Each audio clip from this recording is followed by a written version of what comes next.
Money in the Bank is one of my favorite PLEs that we get from WWE. This year, I'm kind of wondering, are we going to get any surprises, any returns, debuts, anything like that? Mostly the returns. I'm wondering if we are going to see some big surprises. WWE, and when they do the PLEs nowadays under Triple H, they tend to do the smaller shows that we only get like 5-6 matches total, and they don't do much more than that. And they let the matches breathe, and especially for Money in the Bank, because we have 2 Money in the Bank ladder matches, those are going to take up the majority of the show. But I do think that we are going to see a lot happen in this year's Money in the Bank. We're going to go through some of these names and give you an idea of what we think of who could show up for Money in the Bank. Looking at all the matches, starting off with the women's Money in the Bank.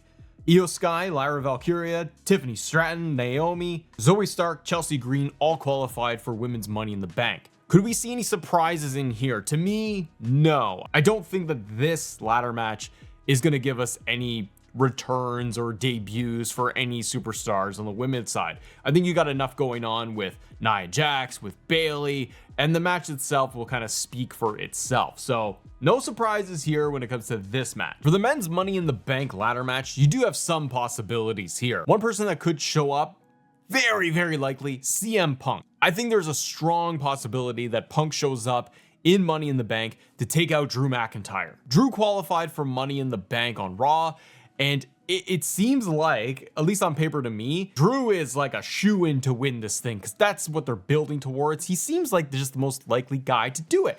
But I do think that the whole story of Punk and Drew, which has been awesome, is so much about Drew getting screwed over by CM Punk and them just screwing each other over every opportunity. The last time we saw Punk, he got decimated by Drew McIntyre, completely just dumped on the stage. It was nasty.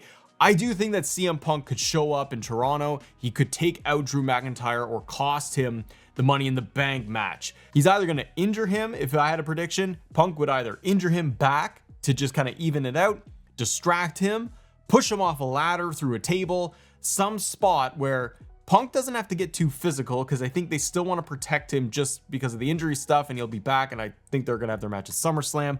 But if you want to get a big pop from the crowd for Toronto, you're going to want to have CM Punk there and just do a run-in spot, cost Drew his spot, take him out, and then opening up the door for somebody else in the ladder match to take the win. So CM Punk is one possibility, but there are others. Like I said, this is not for, we're going to say every one of these people are going to show up in Money in the Bank at all. WWE will give us maybe one surprise and that's it. Another possible name that could show up in Money in the Bank on the men's side is Logan Paul. They could do a spot during Money in the Bank where, if it's not going to be Punk showing up, one thing they could do to propel the story is going to be Logan Paul and LA Knight, because I think that match is going to happen at SummerSlam for the US title. I think to keep that story going forward, they need something to happen there. And a good thing they could do is, brass knucks, Logan Paul runs in, punches LA Knight, takes him out, huge heat goes to Logan Paul, and that way it puts over LA Knight a little bit more, thus setting up their US title match. They may not do that, they may just do it for something on SmackDown, and then that sets it up itself. But LA Knight is one of the fan favorites in that match. He's going to get a huge reaction. I do not expect LA Knight to win, but I do think it's possible that Logan Paul shows up to kind of push that storyline. A lot of moving pieces, a lot of possibilities in the men's Money in the Bank. Chad Gable is in there too. Could you see Otis pop up and try to interfere and cost Chad Gable the Money in the Bank? Could be doing that. Chad Gable could very well win this thing, but you never know. So I think Otis is a possible name of somebody that could just pop up, interfere, and get involved in Money in the Bank to cost Chad Gable. They walked out on him though, so I kind of leave this kind of lower on the totem pole as somebody that would get involved. Doesn't seem like it would be Otis's thing. Now the world title match, Damian Priest versus Seth Rollins. Are there names that could show up during this match to kind of surprise everybody? To me, no, I don't think that there's anybody in here other than if there is going to be a cash in at the end of the night, cash in for the world heavyweight title.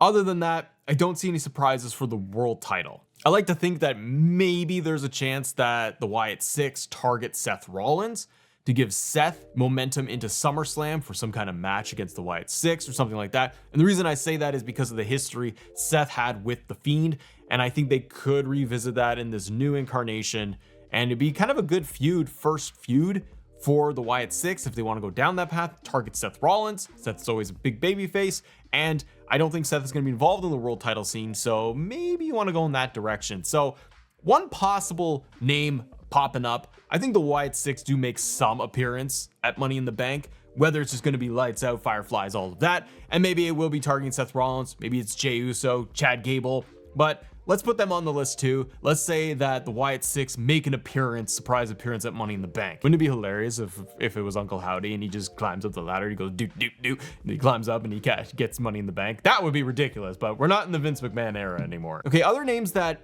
could they show up? Maybe. Doubt that they will. AJ Styles is also on my list. He has been left off since the I Quit match. They've kind of written him off TV. I know that AJ is doing another match outside of WWE. They're doing a one-off there. So I think maybe they just want to keep AJ Styles off TV. I do wish AJ was in Money in the Bank.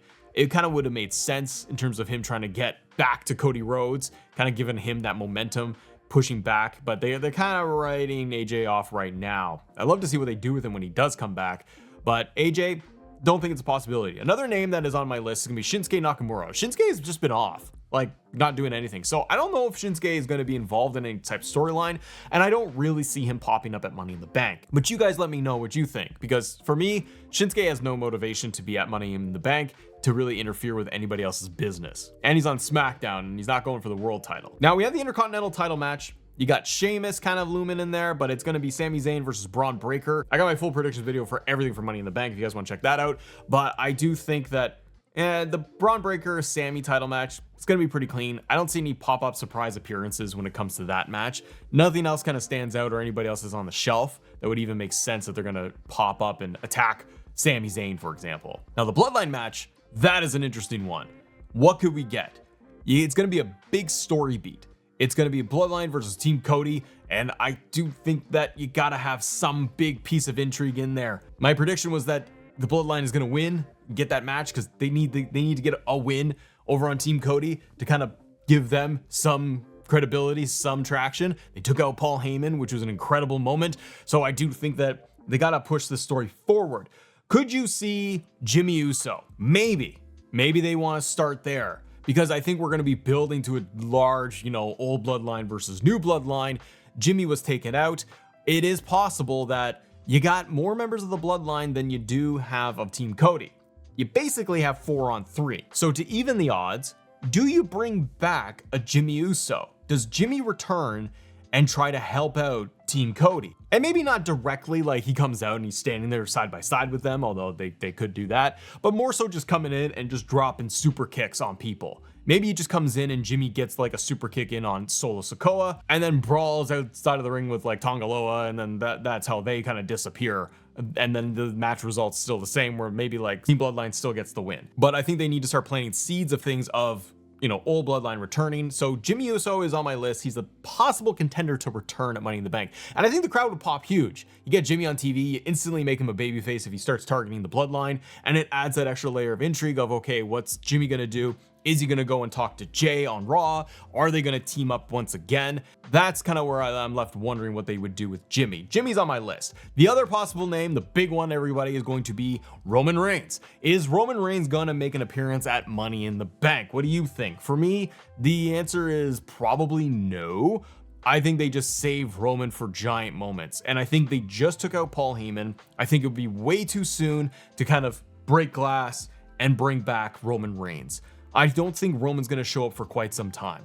I think they're going to really slow build and slow burn this new bloodline story, because I think right now, because of the moment they got on SmackDown with Paul Heyman, I think they're finally getting this momentum started. The story is going to start now. And I think you need Bloodline, the new Bloodline, to get more wins and build them out a little bit stronger and as a deadlier force. That's why I think they need to beat Team Cody at Money in the Bank. Does Roman show up? I know a lot of people will speculate. For me, it's a no. I don't think Roman is going to show up at Money in the Bank. I think it's too soon. Paul Heyman, when something happens to him, and like what happened with him going through a table, he's going to be written off for a long time. You need Paul Heyman to disappear. So you can't have him come out and reintroduce Roman Reigns at the end of Money in the Bank and slide in and attack everybody. It's way too much too soon. So I don't think Roman's showing up. The other possible name that's always going to be on the list, your final boss, The Rock. Does The Rock make an appearance at Money in the Bank? It's possible. I'm gonna say it's possible. I like having fun here, and you know what? I'm gonna say it's like a 2% botch chance that The Rock shows up at Money in the Bank. Probably it won't happen at all. Doesn't make a lick of sense for him to show up just in Toronto just to do a big appearance, but you never know, because think about it. The way that you could have The Rock reintroduced, he doesn't have to do much of anything. I'm not saying the final boss comes in and starts giving rock bottoms to everybody, but what if New Bloodline beats down Team Cody, like really beats them down, takes them out, wins that 6-man tag, and then you're left with Bloodline throwing up the ones, and then you hear Final Boss's music hit, and all The Rock does is just walks down, gets in the ring, and stands front and center. Solo steps back, and The Rock stands front and center, holding up the ones as the final boss, as the true leader of the Bloodline. I can see that. I can see it working because The Rock doesn't have to do anything, just flies in and walks down the ramp and holds up the ones and then walks out, and that's it. But it would create a massive shock moment because the 6-man tag match, while it's going to be fun and intriguing on paper, it's more about the story beat, like Bloodline matches have been in the past, where it's like the match itself, I'm less interested in. I'm more interested in the finish. How is it going to finish, and what's the story beat we're going to get out of it? I think a massive story beat, honestly, and the more I think about it, it totally works. Rock could come out and just celebrate and declare himself as the Bloodline leader. I know Solo says he's tribal chief, but Rock is clearly final boss, and I think we all know that he is pulling the strings in the storyline. So do they want to reveal that right now? Because even if they did, and you have The Rock show up and just throws up the ones at the end of the show, the internet goes crazy, wrestling fans go nuts, they wonder what's going to happen. Are we going to get a match at SummerSlam with The Rock and Roman? And then the intrigue is more about, well, when is Roman going to show up? And also, it starts beating down the baby faces more. It shows that, like, hey, Paul Heyman is taken out, Roman Reigns is clearly taken out, ain't nobody left, and we beat up Team Cody and RKO. They're out. So all your big baby faces have been destroyed, and we now see that the final boss is The Rock, and he's running this whole Bloodline 2.0. Who could possibly stop him? And then that's when it's Roman Reigns, and they can build to that if it is SummerSlam, or even way later to WrestleMania, because you don't need The Rock to show up all the time, which I would not expect him to do. You could just have him do that moment, and then he's gone again. And then it builds all of that story intrigue, and Solo can talk about it on SmackDown, and they're off to the races for SummerSlam, whatever that program be, probably Solo versus Cody. Cody can talk more about The Rock, and then they can get to like War Games if they're going to do a match there. But are there any other names on your list of who could show up at Money in the Bank? Surprises? Could we see any of these people show up and make a big splash, or multiples? You never know. Let me know in the comments below. But like I said, guys, if you want to check out our Money in the Bank predictions, final predictions, it's right here. Check it out. Thank you so much for watching and supporting the show. I'll see you in the next one. Bye.